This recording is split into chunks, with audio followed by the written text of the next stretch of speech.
Conservatives in the most politically divided state in the country are taking divide to a new level of crazy. Some Wisconsin Republicans want to secede from the Union. That's right, secede from the Union. You may remember just a few years ago when Texas Governor Rick Perry talked about secession. I think there's a lot of different scenarios. Texas is a unique place.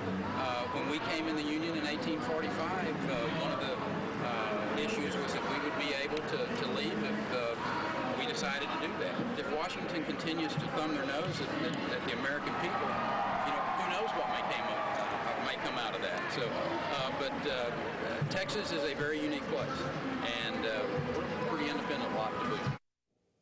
Well, Rick Perry has been dogged by this comment ever since he made it. Republicans in Wisconsin, you know what they're going to do? They're going to vote on whether to include this rhetoric, this threat of secession, into their party platform next month. 8 regional GOP caucuses have already approved the proposal for the state convention. Some on the right wing are trying to distance themselves from the idea, including Governor Scott Walker. But guess what, folks? It's too late. You can't run from this. The petition has already been filed.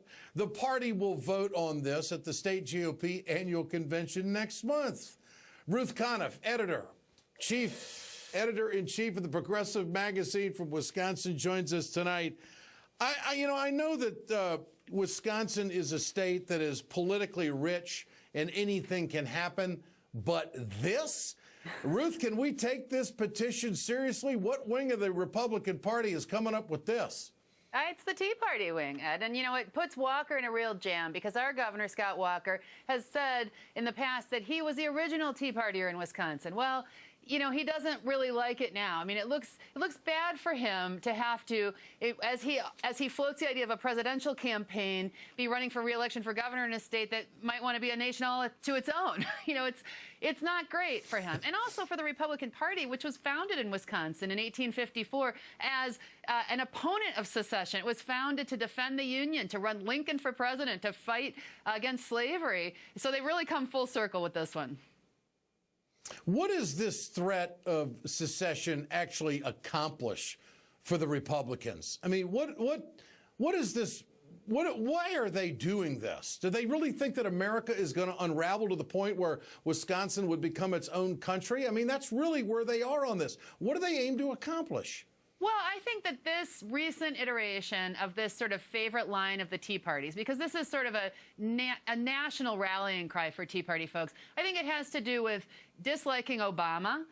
It has to do with saying, we need states' rights, which has a certain racial resonance. And it also has to do with resisting Obamacare. So one of the issues that they're talking about in these little confabs is whether they can arrest federal agents who come and try to impose national health care on the people of Wisconsin. I mean, it's a real parallel universe view of the world. That is amazing. And there is some careful language in here that says they could secede from the Union if conditions became severe. But it doesn't really explain what these severe conditions would be. I mean, Obamacare is severe in Wisconsin. What do you make of that verbiage? I just think it's a way of asserting the idea that, whatever the folks in tinfoil hats who worry about, conditions becoming so severe they have to get out their guns and fight for an independent nation in Wisconsin think is going to happen. It sort of pushes their buttons. I mean, these state party conventions have gotten more and more Tea Party dominated, and they're so far to the right now that they actually they support the candidates who do the worst in elections. Their top candidate for senator when Tommy Thompson ran was the guy who was the lowest vote getter in the primary. So they're too far to the right for Republican primary voters in Wisconsin. Yeah. So Walker is trying to distance himself from this, but you think it's going to be hard for him to do it at this point? I mean, he is going to have to, at the convention, take a stand on this, isn't he? Yeah, and one of the supporters of this secession idea, Mike Murphy, said rather bitterly that, they want us to come out and vote, but they don't like our ideas in the resolutions committee. I mean, and that's right. He plays to this base, he stirs them up, and he needs their votes. They're very motivated voters. And yet at the same time, he's trying to run a national career that he doesn't want to be associated with this kind of nuttiness. The other thing that's happening at the same Yeah. time is there's a purge of moderate Republicans going on in the state of Wisconsin. And so these folks are really taking over.